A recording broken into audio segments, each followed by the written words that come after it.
स्वागत है आपका हमारे YouTube चैनल मैथ जर्नी में। आज के वीडियो में हम कुछ स्पेशल टाइप्स ऑफ फंक्शंस को इलस्ट्रेटिव एग्जांपल से समझने का प्रयास करेंगे। पिछले वीडियो में हमने टाइप्स ऑफ फंक्शन जाना था। आज के वीडियो में उन स्पेशल टाइप्स ऑफ फंक्शंस को हम इलस्ट्रेटिव एग्जांपल यानी हल सहित कुछ उदाहरणों से समझने का प्रयास करेंगे। तो सबसे पहला जो स्पेशल टाइप ऑफ फंक्शन है वो है वन या इंजेक्टिव फंक्शन। वन और इंजेक्टिव फंक्शन कहते हैं, हिंदी में उसको कहते हैं एकैकी या एकैक फलन। तो एकैक फलन का जो डेफिनेशन है वो कुछ इस प्रकार है कि एक फंक्शन ऐसा है कि f such that x a to b जिसमें इसके सारे एलिमेंट जो है प्री इमेज कहलाते हैं और b के सारे एलिमेंट को हम इमेज बोलते हैं। तो उसमें होना ये चाहिए कि b के सभी इमेजों के मतलब b में जितने भी एलिमेंट हैं, मान लीजिए यहाँ a b c d e है और यहाँ 1 2 3 4 5 है, तो इन सभी के एक और केवल एक ही प्री इमेज होने चाहिए। ठीक है, मतलब इन सभी इमेजों के ये a है और ये b है, b के सभी एलिमेंटों के स्पेशल एक ही प्री इमेज होनी चाहिए, यानी भिन्न भिन्न प्री इमेज होने चाहिए। कहने का तात्पर्य ये है कि a का प्री इमेज केवल 1 है, ठीक है, b का प्री इमेज 2 है, c का प्री इमेज 3 है, d का 4 है और e का 5 है। अगर ये ऐसा होता 1 2 3 मान लीजिए, यहाँ a b c मान लीजिए, 1 का भी इमेज ये होता और 2 का भी इमेज ये होता, इधर जो है 3 का इमेज c होता और 2 का भी इमेज मान के चलिए c अगर ऐसा होता, तो इसको हम 1 1 नहीं बोलेंगे। क्यों नहीं बोलेंगे? क्योंकि जो a का प्री इमेज है वो 2 2 है, जबकि प्रत्येक इमेज के प्री इमेज भिन्न भिन्न होने चाहिए, अलग अलग होने चाहिए। तो कॉन्सेप्ट यही है और इस कॉन्सेप्ट को लेकर के हम, और ऐसा होता तो इसको 1 1 फंक्शन बोलेंगे, इसको बोलेंगे 1 1 और इसको बोलेंगे मेनी वन। पहले भी मैं समझा चुका हूँ, ठीक है, पिछली वीडियो में भी मैं ये समझा चुका हूँ। आज हम कुछ एग्जाम्पल लेंगे, कुछ क्या 3 एग्जाम्पल ले लेते हैं, तीनों एग्जाम्पल से क्लियर हो जाएगा कि एकैक फलन किसे कहते हैं। तो बोर्ड को हम 3 भागों में डिवाइड कर लेते हैं और डिवाइड करने के बाद यहाँ हम 3 एग्जाम्पल ले लेते हैं। पिछले वीडियो में कौन सा एग्जाम्पल लिया गया था? पहला एग्जाम्पल है a function such that n to n defined as f(x) is equal to 2x। पहला ये है। दूसरा है function f such that r to r defined as f(x) is equal to x square. और एक और फंक्शन ले लेते हैं, function f such that r to r defined as f(x) is equal to mod x। ये 3 function हैं और ये 3 फंक्शनों के शर्त है और वो इस नियम से, मतलब इस तरह के नियम से एक दूसरे से बद्ध है, ठीक है। और इसमें मैं आपको क्लियरफाई कर दूं कि ये प्री इमेज है, ठीक है, सॉरी ये इमेज है और ये क्या है? प्री इमेज है। मतलब x जो है प्री इमेज है, इसमें ये x या यहाँ जो भी वैल्यू रखेंगे वो प्री इमेज कहलाएगा और टोटल जो वैल्यू आएगा उसको बोलेंगे इमेज बोलेंगे, ठीक है। तो इन तीनों एग्जांपल में देखते हैं कैसे प्रूव करेंगे। सबसे पहले ले लेते हैं, इसको लिखेंगे let x1 and x2 element of n, चूँकि यानी कि एलिमेंट लेने हैं तो एलिमेंट ऑफ n ले लेते हैं। यानी कि सबसे पहला स्टेप ये है कि आप कोई 2 वैल्यू ले लें, x1 और x2। ये x की जगह पे आप 2 वैल्यू ले लें, x1 और x2, और वो सभी n के एलिमेंट हैं। जैसे यहाँ मान लीजिए x1 हो गया, x2 हो गया, x3, x4, ऐसे बहुत सारे हो सकते हैं, तो उसमें से आप 2 ही लेंगे। और अब लिखेंगे ऑन पुटिंग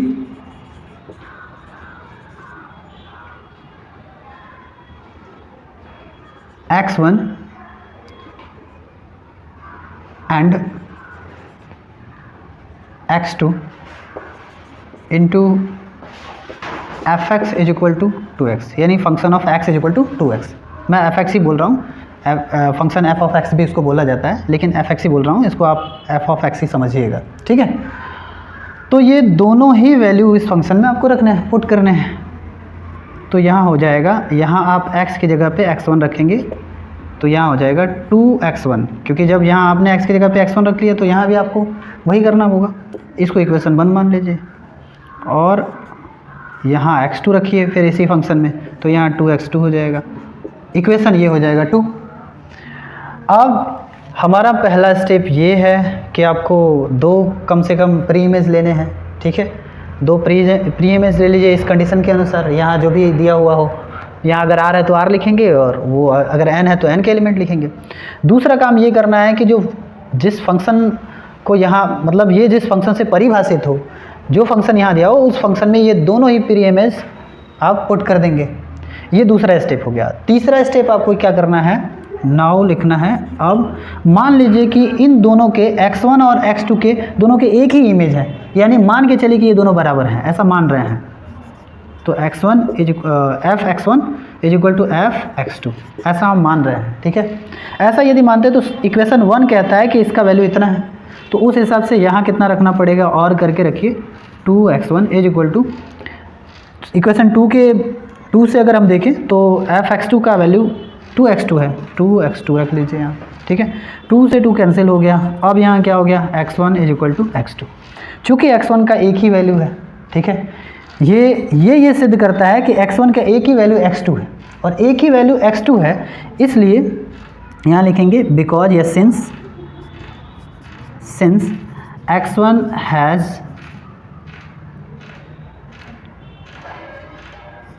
वन वैल्यू, आप चाहें तो लिख सकते हैं यहाँ एज x2, माने x2 के रूप में x1 का एक ही वैल्यू है, हैंस फंक्शन इज 1 1। अतः फंक्शन क्या है, 1 1 है या 1 1 है, ठीक है। तो आपको इसमें कितने स्टेप लगे, पहला स्टेप ये, दूसरा स्टेप आपका ये, और दूसरे स्टेप का सब स्टेप कह सकते हैं, तीसरा स्टेप कह लीजिए कि ये इन दोनों वैल्यू को आपने इस फंक्शन में रख लिया। चौथा स्टेप आपको ये जब सबसे महत्वपूर्ण स्टेप ये है, ये स्टेप, और पांचवा स्टेप आपका ये कि आपने इन दोनों के वैल्यू यहाँ से लाके यहाँ पुट कर दिया, पुट किया। अब अंत में ये भी एक टर्निंग पॉइंट है, ये और ये दो स्टेप बहुत ही महत्वपूर्ण है। आप इन दोनों को बराबर कर रहे हैं, इमेज को बराबर कर रहे हैं। अगर प्री इमेज भी बराबर है या प्री इमेज के एक ही वैल्यू हैं, तो ये आपको ये स्टेप ये बताता है, ये स्टेप बड़ा महत्वपूर्ण है। ये स्टेप ये बताता है कि फंक्शन 1 1 है या मेनी 1 है, क्योंकि कोई फंक्शन या तो 1 1 होगा या तो मेनी 1 होगा, या तो एक प्री इमेज के एक ही इमेज होंगे या दो प्री इमेजों के एक ही इमेज होंगे, जैसा कि मैंने उस उदाहरण में लिया था। तो इस तरह से मेनी 1 1 1।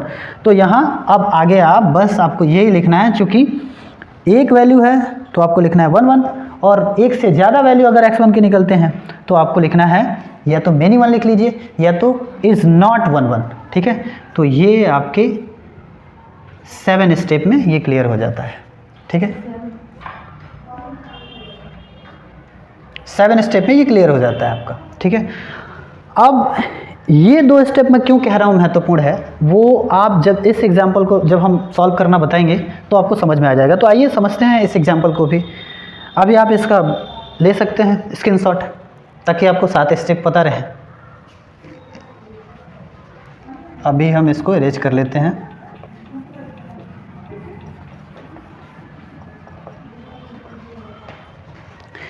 यहाँ भी आप वही करेंगे, लिखेंगे let x1 and x2 element of R। दो आपने प्री इमेज ले लिए, या प्री इमेज से 2 एलिमेंट ले लिए आपने, वही जो यहाँ आपने किया था। और फिर लिखेंगे on putting x1 and x2 into fx is equal to x square we get. तो हमें क्या प्राप्त होता है अगर x1 x2 इसमें रख लेते हैं तो लिखेंगे यहाँ f(x1) is equal to x1 square, यहाँ स्क्वायर है तो स्क्वायर लिख लेंगे। x को रिप्लेस किया हमने x1 से, तो हम यहाँ x1 लिख लेंगे, ये इक्वेशन 1 होगा। And f(x2) is equal to यहाँ आप लिखेंगे x2 स्क्वायर, इक्वेशन 2 लिखेंगे। अब अगला स्टेप आप लिखेंगे नाउ, जो कि मैंने ये बताया है कि आपको दोनों ही इमेज इक्वल दिखाने हैं। तो f(x1) is equal to f(x2), ठीक है। अब आपको क्या करना है, इन दोनों इक्वेशनों से या इन दोनों ही समीकरणों से आपको इन दोनों के वैल्यू यहाँ पुट कर देने हैं वापस। तो इक्वेशन 1 ये कहता है कि इसका वैल्यू कितना है, x1 स्क्वायर। इक्वेशन 2 कहता है इसका वैल्यू कितना है यहाँ, x2 स्क्वायर, ठीक है। अब आप दोनों पक्षों का या बोथ साइड्स का स्क्वायर रूट करेंगे। स्क्वायर रूट करेंगे तो क्या होगा, लिखेंगे x1 is equal to plus x2 and x1 is equal to minus x2। आप ये समझिए कि अगर x होता और यहाँ मान लीजिए कि 36 होता, x स्क्वायर होता या 36 होता, आप इसका स्क्वायर रूट करते तो क्या होता है, यहाँ x होता और इसके प्लस माइनस 6 दो वैल्यू होते हैं ना, x का प्लस 6 होता और एक माइनस 6 होता। वैसे ही सेम यहाँ भी है, x को हम चर की तरह ट्रीट कर रहे हैं और इसको किसी नंबर की तरह ट्रीट कर रहे हैं और दोनों तरफ स्क्वायर है। तो स्क्वायर रूट फाइंड आउट करेंगे तो x का एक वैल्यू प्लस x2 आएगा और एक वैल्यू माइनस x2 आएगा। तो आपको मैंने अभी कहा था कि ये जो टर्म है यही साबित करने में सहायक होता है, ठीक है। यहाँ आप देख रहे हैं कि x1 के कितने वैल्यू हैं, प्लस x1 और प्लस x2 और माइनस x2, यानी x1 के दो वैल्यू हमें प्राप्त हुए, दो वैल्यू मिली। तो हम ये कहेंगे कि since x1 has two values as plus x2 and minus x2, ऐसा लिख सकते हैं। मतलब दो वैल्यू कौन कौन से प्राप्त हुए, तो ये दो वैल्यू प्राप्त हुए। हैंस जब दो वैल्यू प्राप्त हुए तब क्या कहेंगे, एक ही वैल्यू प्राप्त होना चाहिए। जब दो वैल्यू प्राप्त हुआ, मैंने बताया कि एक से ज़्यादा वैल्यू प्राप्त हो जाएगा तो हम ये कहेंगे मेनी वन है या फिर नॉट 1 2 है। तो हैंस फंक्शन इज नॉट 1 1, ठीक है। तो मैंने आपको बताया कि ये दो पॉइंट ऐसे हैं जो इसको 1 1 या नॉट 1 1 प्रूव करने में सहायक होते हैं। ये दो महत्वपूर्ण पॉइंट हैं, ठीक है। अगला भी एग्जांपल हम सॉल्व करके देख लेते हैं। ऐसे यहाँ भी लेंगे, let x1 and x2 element of R, क्योंकि यहाँ प्री इमेज भी RE में आने से लिया जाएगा और इमेज भी किससे लिया जाएगा, R से ही लिया जाएगा। कई बार ऐसा होता है कि ये कुछ और नंबर होता है, ये कुछ और होता है, ऐसा भी होता है। तो वहाँ देख लेंगे, जैसा होगा वैसे ही यहाँ लिखेंगे, ठीक है। अब लिखेंगे यहाँ on putting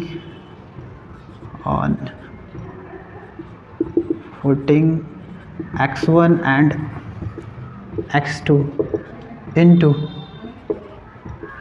fx is equal to mod x में रख लेंगे। मॉड x में रखेंगे तो हो जाएगा fx1 is equal to mod x1, equation 1 होगा। और fx2 रखेंगे तो मॉड x2 होगा, इक्वेशन ये हो जाएगा 2 हो जाएगा। अब लिखेंगे now fx1 is equal to fx2, और अब इक्वेशन 1 और इक्वेशन 2 से function of x1 function of x2, ठीक है, इन दोनों की वैल्यू रख लेंगे, पुट कर लेंगे यहाँ। Mod x1 is equal to mod x2। अब यहाँ भी हमें कुछ एग्जाम्पल लेके समझना पड़ेगा, अंकित उदाहरण से आपको शायद ज़्यादा समझ में आए। मान लीजिए कि मॉड x है इज इक्वल टू, या आप x लेते हैं और यहाँ मॉड मान लीजिए 6 है, तो x के दो कौन कौन से वैल्यू सहायक हो सकते हैं इसमें। x का एक वैल्यू प्लस 6 भी हो सकता है और x का एक वैल्यू माइनस क्या हो सकता है 6, क्योंकि मॉड प्लस 6 का वैल्यू भी ये 6 ही आएगा और माइनस 6 का वैल्यू भी क्या आएगा 6 ही आएगा। तो ये दो वैल्यू रखे जा सकते हैं यहाँ x के तौर पे, ठीक है, अगर ऐसा हो तो यहाँ भी वैसे ही होगा। लिखेंगे x1 is equal to plus x2 and x1 is equal to minus x2, ये दो वैल्यू प्राप्त होते हैं। लिखेंगे वैसे ही फिर since x1 has more than 1 value, ये भी लिख सकते हैं, मतलब एक से अधिक वैल्यू प्राप्त होते हैं, ऐसा भी लिख सकते हैं, more than 1 value. Hence function f is not 1 1, function जो है 1 1 नहीं है। तो ये दो एग्जाम्पल आपको देखे जो नहीं है, क्योंकि इसमें x1 के जो वैल्यू हैं वो एक से अधिक प्राप्त होते हैं और यहाँ x1 का एक ही वैल्यू प्राप्त होता है 1 1 है। तो मुझे लगता है कि इन उदाहरणों से आपको ज़्यादा समझ में आया होगा और यदि किसी भी क्वेश्चन में आपको परेशानी है जो 1 1 आप प्रूव नहीं कर पा रहे हैं, तो उससे आप कमेंट बॉक्स में हमें लिख के भेज सकते हैं। हम उसको कोई वीडियो बना के और आपको फिर जो है आप तक पहुंचाने का प्रयास करेंगे, किसी दूसरे माध्यम से पहुंचाने का प्रयास करेंगे। ठीक है, अब चलते हैं दूसरे फंक्शन की तरफ। दूसरा फंक्शन हमने पढ़ाया था आपको ऑन टू या सर्जेक्टिव फंक्शन। तो अगला जो फलन है वो है ऑन टू और सर्जेक्टिव फंक्शंस। ठीक है, जिसको आच्छादी या आच्छादक फलन भी कहा जाता है। तो इसका कॉन्सेप्ट क्या है कि अगर मान लीजिए कि एक फंक्शन f है such that x to y, a to b भी कर सकते हैं, मतलब यहाँ कुछ भी हो सकता है जो भी दिया हुआ हो, n टू n दिया हो, r टू r दिया हो। तो ये x है और ये y, और मान लीजिए कि इसमें 1 2 3 4 1 2 3 4 एलिमेंट हैं, इसमें a b c ऐसे करके एलिमेंट है। अब इस प्री इमेज का इमेज ये है, इसका इमेज ये है, और इसका इमेज ये है, और इसका भी इमेज यही है, ऐसा मान के चलिए है। ठीक है, आप ऐसा भी ले सकते हैं या डी ले सकते हैं, इसका इमेज ये, मतलब ये दोनों में से कोई एक कंडीशन ले सकते हैं। और इसमें शर्त ये है, इसका कॉन्सेप्ट ये है कि each image has unique pre image, मतलब प्रत्येक इमेज के एक और केवल एक ही प्री इमेज हो। ऐसा नहीं हो सकता है कि यहाँ कोई मान लीजिए कि एक एलिमेंट हम बढ़ा दें, अगर ऐसा करें, या मान लीजिए डी के आगे ई हो और इसका कोई यहाँ प्री इमेज हो ही ना। ठीक है, तो इसको हम ऑन टू नहीं कहेंगे, is not onto, is not onto, ऐसा होगा। ठीक है, लेकिन प्रत्येक इमेज का एक अपना प्री इमेज हो। ठीक है, यूनिक तो नहीं कह सकते हैं ना। हाँ, वो क्या इसमें ये बोलेंगे, यूनिक नहीं बोलेंगे, इसमें ये बोलेंगे कि each image has a pre image, प्रत्येक इमेज का प्री इमेज हो। ठीक है, शर्त ये है। इसमें कहने का मतलब कि सेट y में कोई भी एलिमेंट खाली नहीं रहना चाहिए, सारे एलिमेंटों के सेट x से रिलेशन होने चाहिए, यानी प्री इमेज इनका बनना चाहिए। ये प्री इमेज है, ये इमेज है, तो प्रत्येक इमेज का प्री इमेज होना चाहिए। अगर कोई भी इसमें ऐसा इमेज है जिसका कोई प्री इमेज इसमें है ही नहीं, तो वो ऑन टू नहीं कहलाएगा, लिखेंगे इज़ नॉट ऑन टू, यानी यह यह आच्छादी फलन नहीं है। ठीक है, तो इसको हटा लेते हैं। अब यदि हटा लेते हैं तो यहाँ नॉट हटा लीजिए, फिर ये ऑन टू हो जाएगा। ठीक है, तो इस कॉन्सेप्ट को लेकर के और हम 2 एग्जाम्पल लेते हैं और उसको समझने का प्रयास करते हैं कि ऑन टू कैसे प्रूव करें किसी क्वेश्चन में कि कोई फंक्शन ऑन टू है या नहीं है। एक फंक्शन है f such that n to n defined as f1 is equal to 1 is equal to f2, मतलब x का वैल्यू यदि 1 रखते हैं तो भी 1 आता है, और x का वैल्यू 2 रखते हैं तो भी 1 आता है। ठीक है, and f(x) is equal to x minus 1 where x is greater than 2, जहाँ आपको x का वैल्यू 2 रखना है, और जहाँ आपको x का वैल्यू 2 से बड़ा रखना है, और यहाँ शर्त यह है कि वो नेचुरल नंबर है। अब ये क्वेश्चन क्या कह रहा है, इसको समझ लेते हैं। मान लीजिए कि ये प्री इमेज है और ये इमेज है, यहाँ शर्त के अनुसार ये भी नेचुरल नंबर होना चाहिए और ये भी क्या होना चाहिए, नेचुरल नंबर होना चाहिए। तो नेचुरल नंबर में हम क्या लिखेंगे, 1 2 3 4 5 ऐसे लिखते चले जाएंगे, यहाँ भी 1 2 3 4 5 6 ऐसे लिखते चले जाएंगे। अब ये फंक्शन जिन 2 फंक्शनों से परिभाषित है, उन दोनों को देख करके और प्री इमेज का इमेज ढूंढेंगे। तो अगर x का वैल्यू ये है प्री इमेज, तो पूरे इमेज का वैल्यू कितना आ रहा है, 1 आ रहा है, यानी 1 किससे कनेक्ट है, 1 से, यानी इसका प्री इमेज, इस प्री इमेज का इमेज ये है, ये प्री इमेज और ये इमेज। 2 रख रहे हैं तो भी वो कहाँ जा कनेक्ट हो रहा है, 1 से, क्योंकि f2 का भी वैल्यू 1 है और f1 का भी वैल्यू कितना है, 1 है। आगे दूसरा जो फंक्शन है, इस फंक्शन को तो यहीं तक रहने देंगे क्योंकि इसमें 2 ही वैल्यू दिए हुए हैं, 3 का क्या होगा। अब ये कह रहा है कि आप इस फंक्शन में वही मान रखेंगे जो x के मान 2 से क्या हो, बड़े हो। तो 2 से बड़े नेचुरल नंबर में 3 होता है, 2 और 3 के बीच में कोई नेचुरल नंबर नहीं होता है, तो 3 होता है। तो 3 यहाँ अगर हम रख दें, यहाँ 3 रखें तो 3 किससे इंटरकनेक्ट होगा, 3 यहाँ रखें, 3 में से 1 जाएगा तो कितना होगा, 1 सब्ट्रैक्ट होगा तो 2 होगा। तो 3 का इमेज क्या बनेगा, 2। ऐसे ही 4 रखेंगे तो इसका इमेज क्या बनेगा, 3।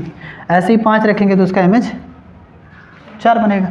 आगे बढ़ते जाइए, सभी इसमें और भी आगे बढ़ते अगर हम जाएँ तो 6, 7 ऐसे रखें तो 6 का 5 बनेगा और 7 का कितना बनेगा, 6 बनेगा। आगे जितना भी आप बढ़ते जाएंगे कोई ऐसा इमेज नहीं होगा जिसका प्री इमेज ना हो, ठीक है। तो ये देख करके ऐसा लग रहा है या ऐसा है भी कि ये एक ऑन टू फंक्शन है। कौन सा फंक्शन है, ऑन टू। लेकिन इसको प्रूव कैसे करें, लिखे कैसे, ठीक है। तो समझने के लिए तुमने समझ लिया, अब आइए इसको सॉल्व करते हैं। आंकिक उदाहरण लेकर हमने समझ लिया, लेकिन अब इसको लिखना कैसे है, लिखेंगे सॉल्यूशन, लिखेंगे गिवन, दिया क्या हुआ है कि fx इज इक्वल टू 1, ठीक है, 1 और x माइनस 1। fx यहाँ x रखते हैं तो भी 1 आएगा, यहाँ आप 1 रखते तो 1 आएगा, 2 रखते हैं तो क्या आएगा, 1 ही आएगा। यानी fx का वैल्यू 1 भी होगा और fx का वैल्यू 1 होगा, fx का वैल्यू इतना भी होगा। लेकिन कब होगा, इसके लिए एक शर्त है कि इफ़, यदि आप x का वैल्यू कितना रखते हैं, 1 रखते हैं तो 1 आएगा। यदि आप x का वैल्यू 2 रखते हैं तो भी क्या आएगा, 1 आएगा। और यदि आप x का वैल्यू 2 से बड़ा रखते हैं तब आपको कौन सा फंक्शन रखना पड़ेगा, ये। यानी इन दोनों ही फंक्शनों को, या समझ लीजिए कि इनडायरेक्टली 3, 1, 2, 3, इन तीनों को हमने इस तरह से करके लिख लिया हुआ है और उसका मतलब भी समझा दिया हुआ कैसे मैंने लिखा हुआ है। अब आगे बढ़ते हैं, लिखेंगे लेट, मान लीजिए कि fx is equal to y, मतलब इस पूरे का वैल्यू कितना है, y, इस फंक्शन का वैल्यू y है। और y क्या है, सच दैट, मतलब y ऐसा है कि y एलिमेंट ऑफ n, यानी कि इसका वैल्यू जो है वो कोई y है और y जो है n का एलिमेंट है।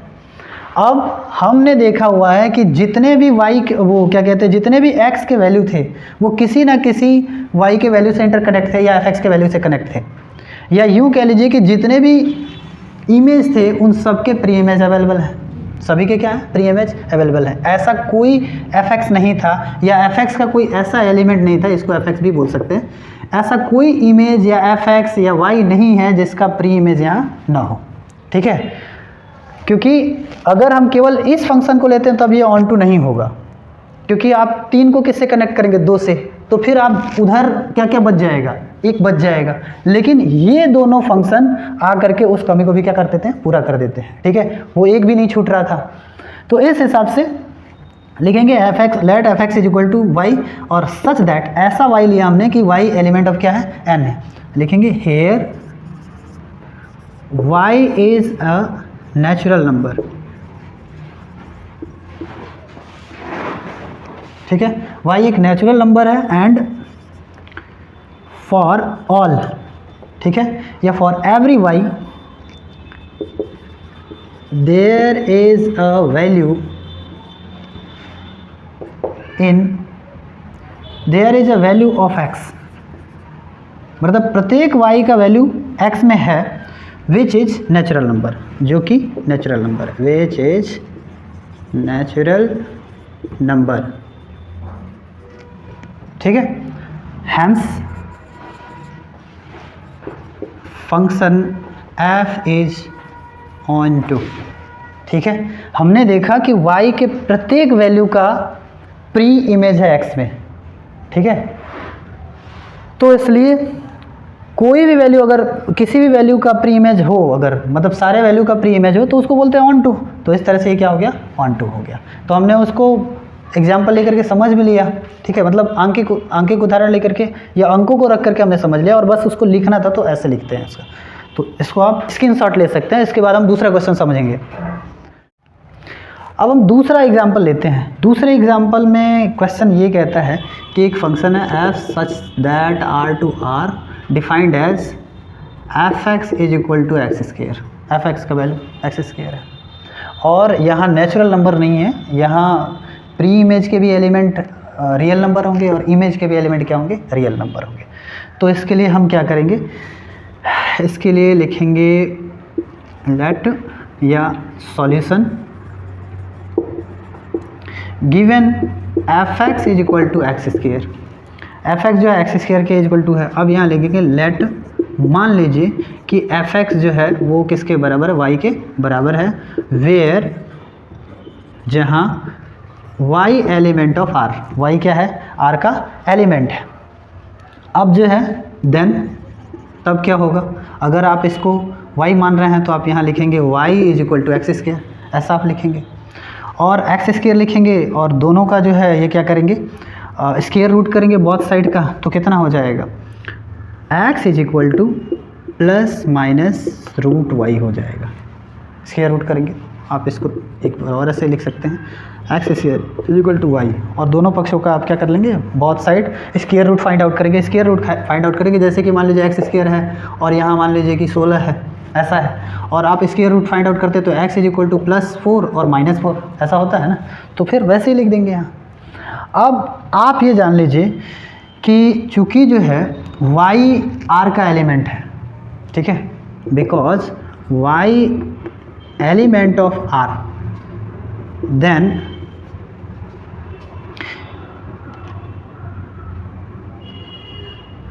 पुटिंग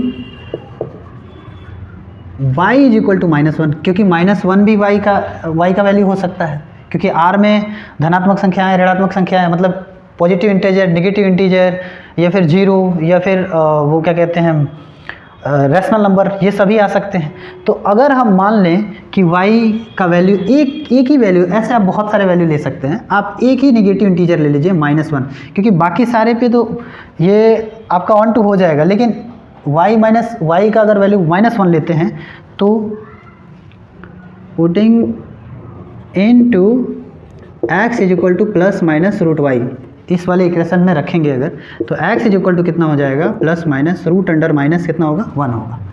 और x का एक ऐसा वैल्यू प्राप्त हो जाता है जो ये कौन सा वैल्यू है, ये इमेजिनरी नंबर है, ये रियल नंबर है नहीं, और x का कोई वैल्यू ऐसा नहीं होना चाहिए जो रियल नंबर से बाहर होना चाहिए, इमेजिनरी नहीं होना चाहिए, लेकिन यहाँ इमेजिनरी आता है। और इमेजिनरी नंबर जब ऐसा होगा, x का वैल्यू ये आ जाएगा, इमेजिनरी नंबर आ जाएगा, तो क्या होगा, लिखेंगे इमेजिनरी, इमेजिनरी नंबर भी लिख सकते हैं, ठीक है, इट इज इमेजिनरी नंबर। आगे क्या लिखते हैं, बट लिखेंगे but there is no value of x as root -1, यानी कि कहने का मतलब कि अगर y का वैल्यू -1 है तो, और ये भी रियल नंबर है और ये भी क्या है, रियल नंबर, तो इसका वैल्यू यहाँ क्या होना चाहिए, मतलब -1 किससे, -1 का इमेज क्या बनेगा, रूट -1 यहाँ के अकॉर्डिंग, और यहाँ रूट -1 है ही नहीं, यानी कि ये y में एक ऐसा एलिमेंट रह जाएगा, या ये कह लीजिए कि एक ऐसा इमेज ये रह जाएगा जिसका कोई प्री इमेज नहीं बनेगा, x में कोई प्री इमेज होगा ही नहीं। जब प्री इमेज नहीं होगा तो फिर हम उसी को तो कहते हैं ऑन टू नहीं है, तो लिखेंगे कि but there is no value x as root -1, मतलब x का वैल्यू -√1 के रूप में, रूट -1 के रूप में है ही नहीं, ठीक है, since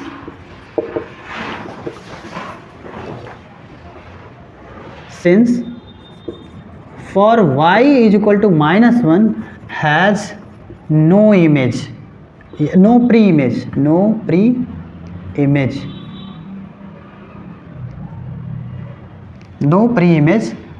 hence f is not onto, मतलब कहने का मतलब ये है कि x का कोई ऐसा वैल्यू है ही नहीं, x में कोई ऐसा वैल्यू है ही नहीं है। जब नहीं है तो x का y बराबर 1 के लिए कोई प्री इमेज x में नहीं है, ठीक है। y बराबर -1 के लिए कोई वैल्यू जो है x में नहीं है, और जब एक भी ऐसा वैल्यू इसमें नहीं होना चाहिए जिसका यहाँ वैल्यू ना हो या प्री इमेज ना हो, एक भी ऐसा यहाँ इमेज नहीं होना चाहिए। और -1, -3, -4 ऐसे बहुत सारे वैल्यू हैं, जितने भी नेगेटिव इंटीजर आप रखेंगे सबके परिणाम वही है। हमने तो यहाँ एक उदाहरण लिया हुआ है, ठीक है।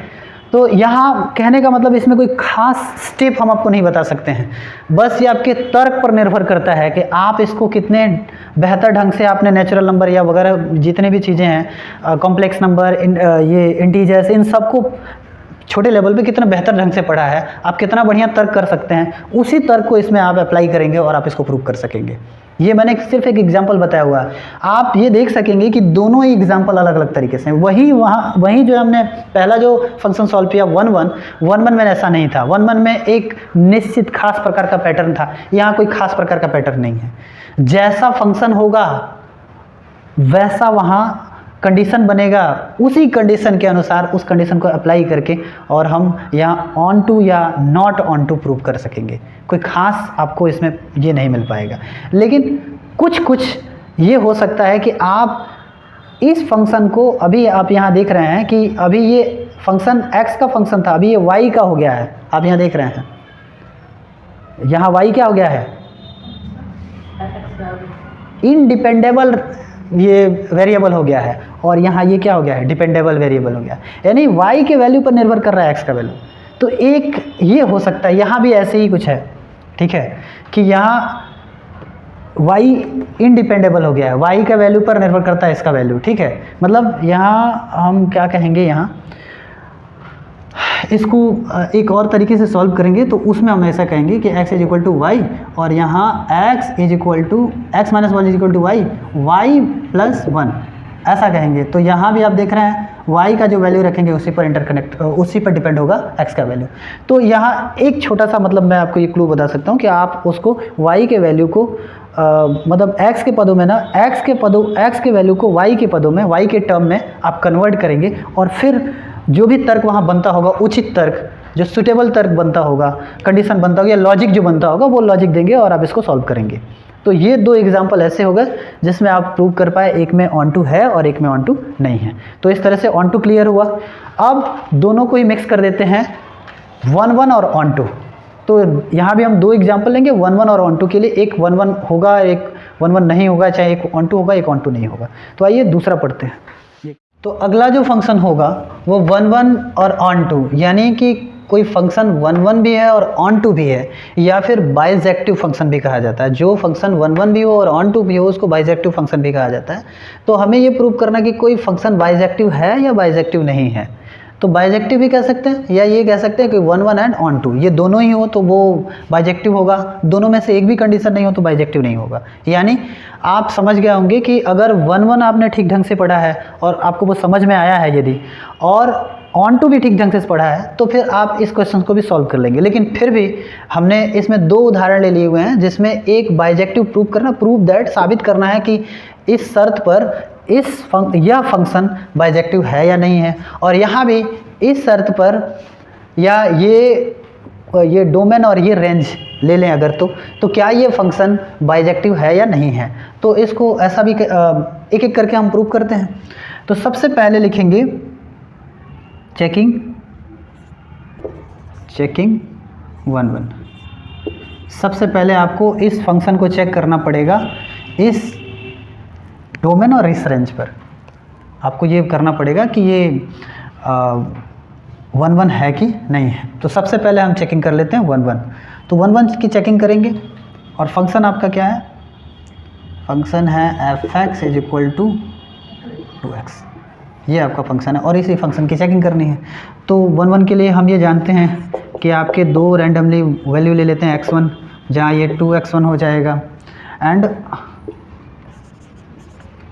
f(x2) यहाँ 2x2 हो जाएगा।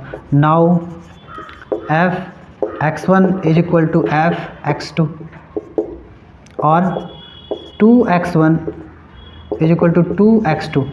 2 से 2 कैंसिल होगा, x1 is equal to x2 होगा, और लिखेंगे सिंस, वैसे ही जैसे उसमें हमने लिखा था, since x1 has only one value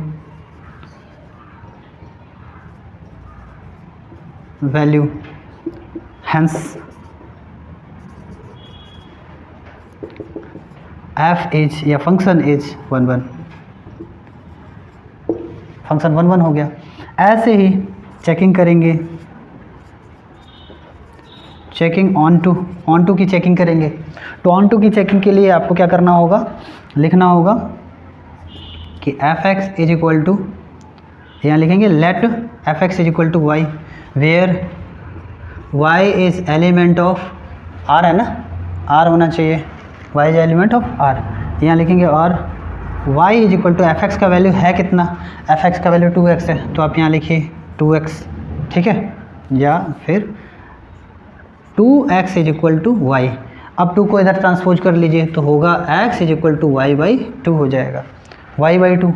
अब आपको ये पता है कि चूँकि ये रियल नंबर है, रियल नंबर में वो क्या कहते हैं, रियल नंबर में इंटीजर्स भी आ जाते हैं, रियल नंबर में रैशनल भी आ जाते हैं, ये सभी आ जाते हैं। तो अगर यहाँ हम y का कोई भी वैल्यू रखें, कोई भी वैल्यू रखें, तो x का मतलब उसका प्री इमेज बनेगा। तो लिखेंगे यहाँ, क्या लिखेंगे, since y is real number, लिखेंगे since y is real number,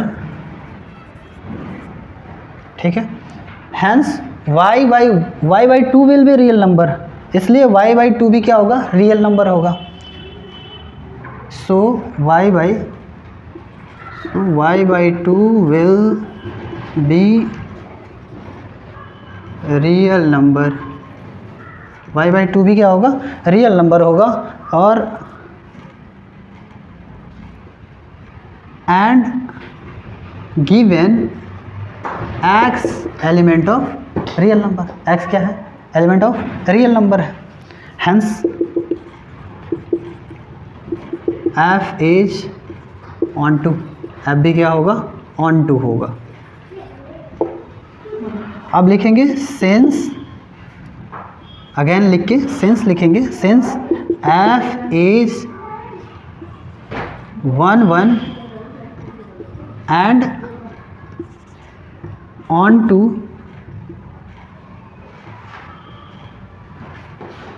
together, hence f is bijective, इसलिए f क्या है, बाइजेक्टिव है, क्योंकि वो 1 1 भी है और वो ऑन टू भी है, तो इस तरह से वो बाइजेक्टिव है। तो यहाँ हमने प्रूव कर लिया। पहले इसका प्रोसेस यही है कि आप पहले 1 1 चेक कर लीजिए और फिर आप चेक कर लीजिए ऑन टू। अगर 1 1 ऑन टू दोनों है तो फिर वो बाइजेक्टिव होगा, नहीं है तो बाइजेक्टिव नहीं होगा। अब यहाँ एक और क्वेश्चन हमने जो लिया हुआ है कि f such that r to r defined as f x, या ये function f of x is equal to x square, neither, ना तो 1 1, ना तो ये 1 1 है, नॉर और ना ही ऑन टू है, यानी कि ये बाइजेक्टिव नहीं है। तो आपको मैं ये क्वेश्चन देता हूँ कि आप ये प्रूव करके और कमेंट में लिख के भेजें कि ये बाइजेक्टिव है, कैसे है, अगर है तो कैसे है। तो इसको आप ये करके आप बता सकते हैं कि ये 1 1 कैसे है, कैसे नहीं है, है ना। आप इसको प्रूव कीजिए, ठीक है। तो ये आपके लिए एक वर्क के लिए एक क्वेश्चन भी हो गया। अब आगे कॉन्सेप्ट एक पढ़ते हैं, फलनों का संयोजन। अब अगला जो टॉपिक होगा वो होगा composition of functions, composition of function या फलनों का संयोजन। तो इसमें आप देख रहे होंगे कि फलनों को संयोजित करने की बात की जा रही है। 2 फलनों या 2 से अधिक फलनों को इकट्ठा एक फंक्शन के रूप में दिखाने का प्रयास करेंगे हम इसमें। तो मान लीजिए एक फंक्शन है f such that a to b, और दूसरा जो फंक्शन है g such that b to c। और देखिए किसी भी 2 फंक्शन को तभी हम कनेक्ट कर पाएंगे जब उनमें कुछ कॉमन हो, बिना कॉमन के तो कर नहीं सकते। तो यहाँ आप देख रहे हैं ये जो इमेज वाला सेट है, इमेज वाला सेट, यहाँ दूसरे फंक्शन में वो प्री इमेज वाला सेट, प्री इमेज वाले सेट को रिप्रेजेंट कर रहा है। ठीक है, तो इस तरह से इनमें ये कॉमन आप देख पा रहे होंगे। अब इन दोनों को कंपोज करें तो आप लिखेंगे जी ऑफ एफ। ठीक है, इसको, इस सिंबल को हम बहुत तरीके से रीड कर सकते हैं। जी ऑफ एफ कह सकते हैं, या फिर जी आफ्टर एफ कह सकते हैं, या जी सर्कल एक्स एफ कह सकते हैं, जी राउंड एफ कह सकते हैं, या फिर जी अबाउट एफ कह सकते हैं, जी कंपोज्ड यूनिट ऑफ एक्स का ये वो एफ कह सकते हैं, जी ये एफ देन जी कह सकते हैं, एफ देन जी कह सकते हैं, जी और एफ कह सकते हैं, और the composition of g and f भी कह सकते हैं। तो इतने तरह से इसको रीड करा जा सकता है। तो हम इसमें सिंपल लेंगे जी ऑफ एफ। ठीक है, जी ऑफ एफ। अब यदि इन दोनों फंक्शन को आपने कंपोज करा तो जी ऑफ एफ प्राप्त हुआ, और जी ऑफ एफ जो डिफाइन होगा वो किससे किसकी तरफ होगा, वो ए टू सी होगा, मतलब वो जंप कर जाएगा। अब इसको अगर सिंबॉलिकली हम देखें तो मान लीजिए ये सेट ए है, ठीक है, ये सेट बी है और ये सेट सी। सेट ए और बी आपस में एक दूसरे से इंटरकनेक्ट हैं फंक्शन एफ द्वारा, इस नियम द्वारा, और सेट बी के जो एलिमेंट हैं वो सी से इंटरकनेक्ट हैं रूल जी के द्वारा। ठीक है, अब यदि इन दोनों ही रूल्स को, इन दोनों ही फंक्शन को आपस में इंटरकनेक्ट करें तो जो हमारा परिणाम निकलेगा जी ऑफ एफ जो निकलेगा वो होगा A to C, such that A to C, ऐसा होगा। ठीक, कॉन्सेप्ट ये है। अब इस कॉन्सेप्ट को समझने के लिए एक उदाहरण ले लेते हैं ताकि वो कॉन्सेप्ट अच्छी तरह से समझ में आ जाए।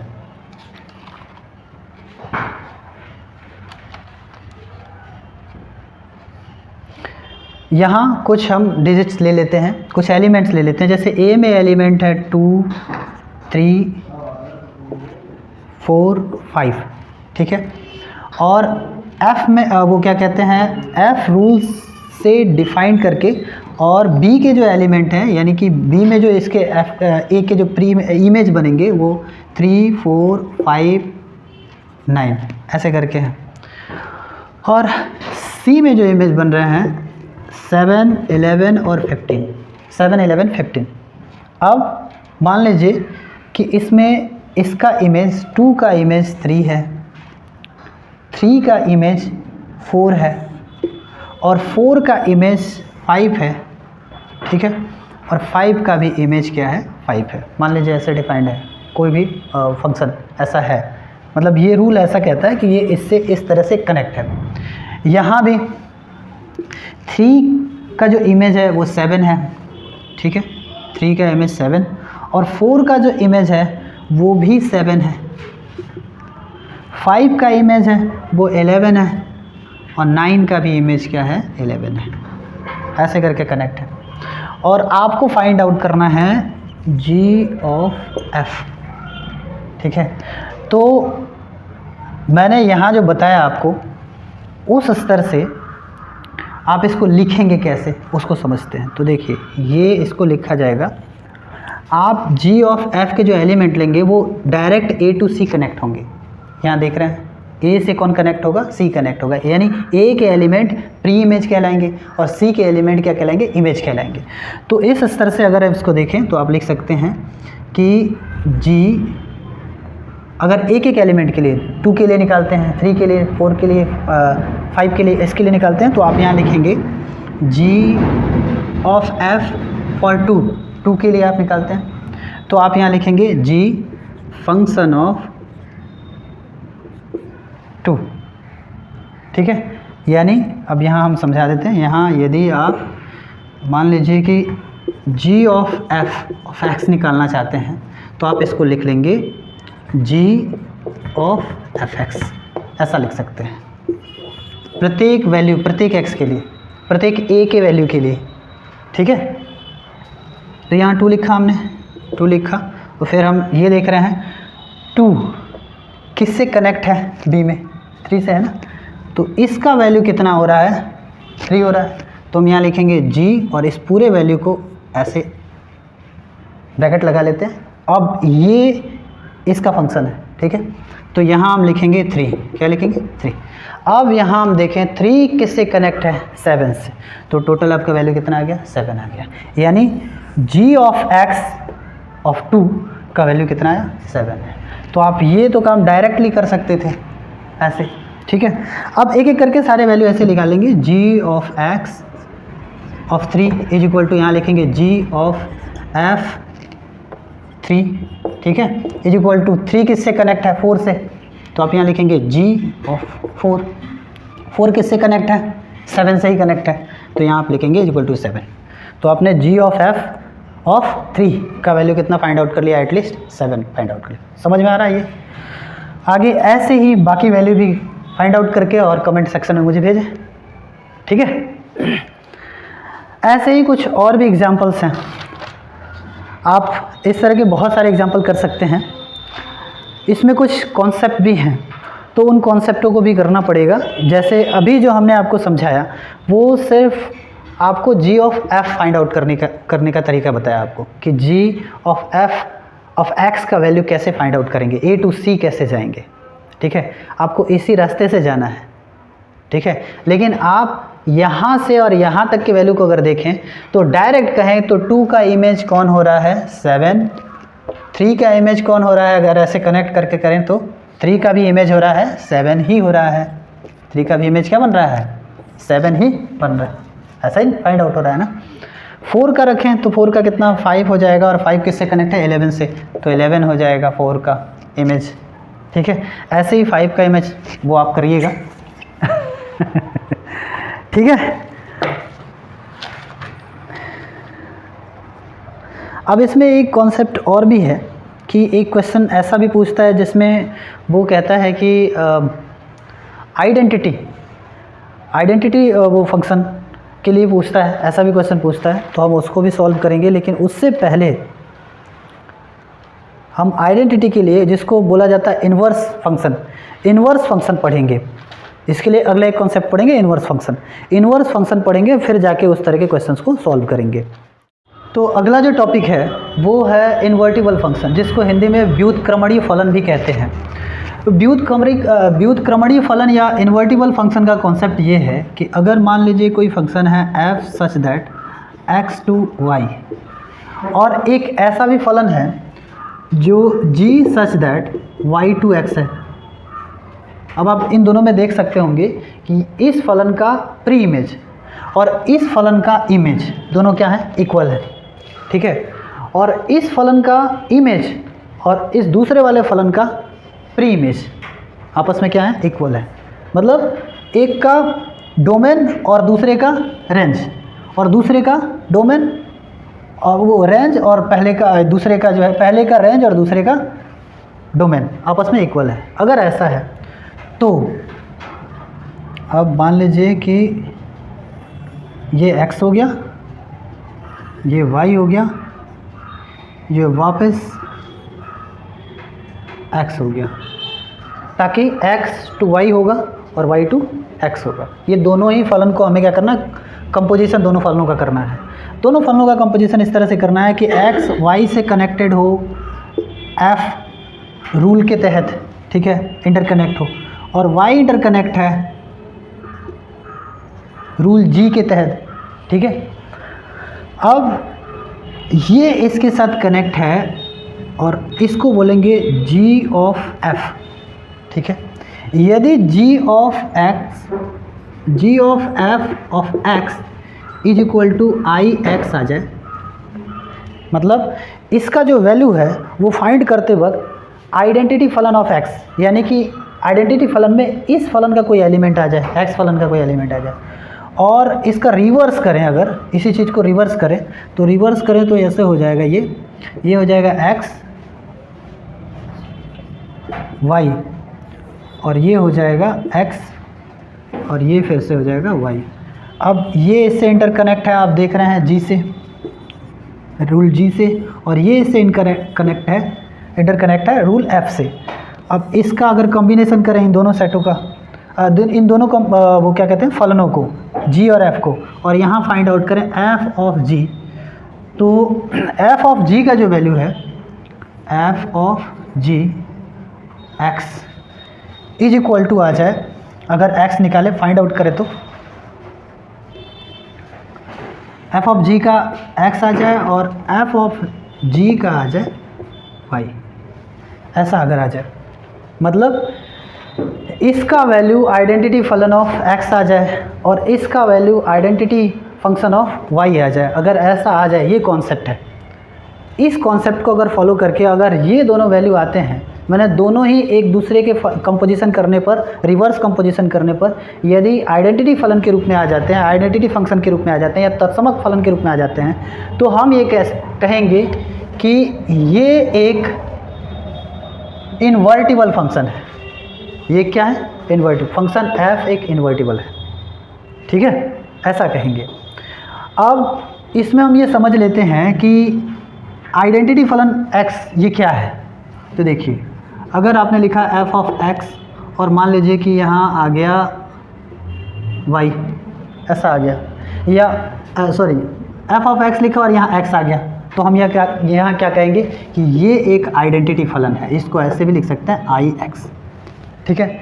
अगर आपने लिया g of y, function g of y, और यहाँ वाई ही आ गया, जो यहाँ है वही वैल्यू यहाँ है, कोई अंतर नहीं है, तो हम इसको आई वाई से शो करेंगे और इसको आइडेंटिटी फंक्शन बोलेंगे। समझ में? तो ऐसा अगर हम प्रूव कर सके तो हम ये कहेंगे कि function F is a invertible function, ठीक है। ये कॉन्सेप्ट है, इसमें ज़्यादा कुछ नहीं करना है। आपको फर्स्ट स्टेप में जी ऑफ वाई फाइंड आउट करना है और जी ऑफ वाई का वैल्यू इतना आ जाना चाहिए, और दूसरा काम ये करना है कि f of g find out करना है, एफ ऑफ जी का वैल्यू इतना आ जाना चाहिए। अगर ऐसा आया तो लिख देंगे कि अतः फंक्शन एफ जो है वो इन्वर्टिबल है, ठीक है। बस इतना ही काम करना है, इतना ही वर्किंग प्रोसेस है। अब इसको एक एग्जांपल से समझते हैं। एग्जांपल ये है कि एक फलन एफ है such that n to n, जो n से n की ओर जाता है, n टू n ही है, n टू y है, n टू y एक फंक्शन है f सच दैट एस, ये n टू y है, और ये डिफाइंड है, defined as f x is equal to 4x plus 3, इससे ये डिफाइंड है, ठीक है। अब where y is equal to, y का जो वैल्यू है वो y element of n such that, y भी एलिमेंट ऑफ n है, यहाँ भी n ही है, लेकिन n में कुछ खास एलिमेंट ही n के लिए जाएंगे जो यहाँ शर्त के अनुसार होंगे। y is element of n such that y is equal to 4x plus 3, y का जो वैल्यू है वो 4x प्लस 3 के इक्वल है, ठीक है। फॉर सम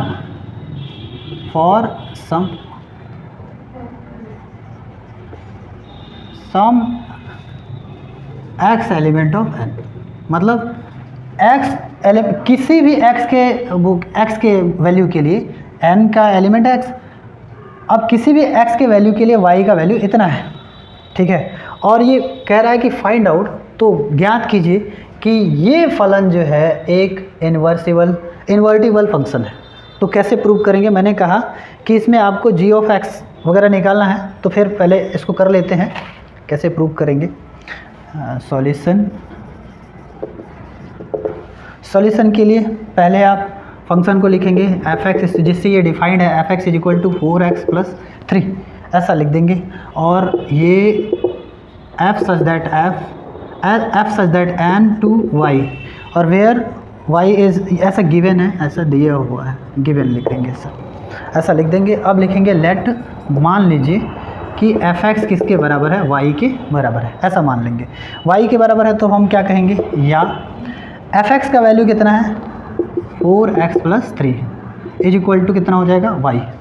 अब इसको सॉल्व करेंगे तो आप x को इधर रहने दीजिए, 4x y माइनस 3 होगा, 3 को ट्रांसपोज कर दीजिए, फिर आप x को रहने दीजिए, 4 को ट्रांसपोज कर दीजिए, y माइनस 3/4 ऐसा कर लीजिए। ये आपका x का मान y के पदों में हो गया। ठीक है, अब जो है ये जो फलन है y का फलन हो गया। किसका फलन हो गया? y का फलन हो गया। अब पहले x का फलन था ये, अब y का फलन हो गया। ठीक है, अब लिखेंगे लेट g ऑफ y, और आप ये जानते हैं कि एक आपको अलग फंक्शन लेना है g सच दैट y2 क्या ले लेना है? n ले लेना है, उसका उल्टा कर देना है। मैंने उसमें कहा था कि एक फलाना ऐसा दिया हो तो आप उसका सीधे रिवर्स ले लेते हैं। ये वाला काम हम यहाँ करने वाले हैं, और उसके लिए हमारे पास एक फंक्शन मिल चुका है। ठीक है, तो यहाँ y इज इक्वल टू हो जाएगा y माइनस 3y कितना? 4 होगा, ऐसा होगा।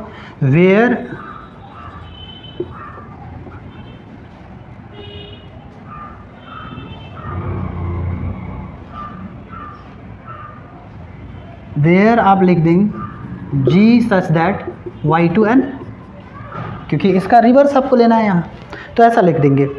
अब लिखेंगे नाउ, अब आपके दो फंक्शन हो गए, एक g के शर्त के लिए भी आपका हो गया जो क्वेश्चन में नहीं दिया हुआ था, और f के शर्त के लिए आपके पास क्वेश्चन में दिया हुआ है। तो हमने ये प्रोसेस इसलिए किया क्योंकि जब हम ये माने तो इसके लिए भी हमारे पास एक फंक्शन हो जो y के फलन हो।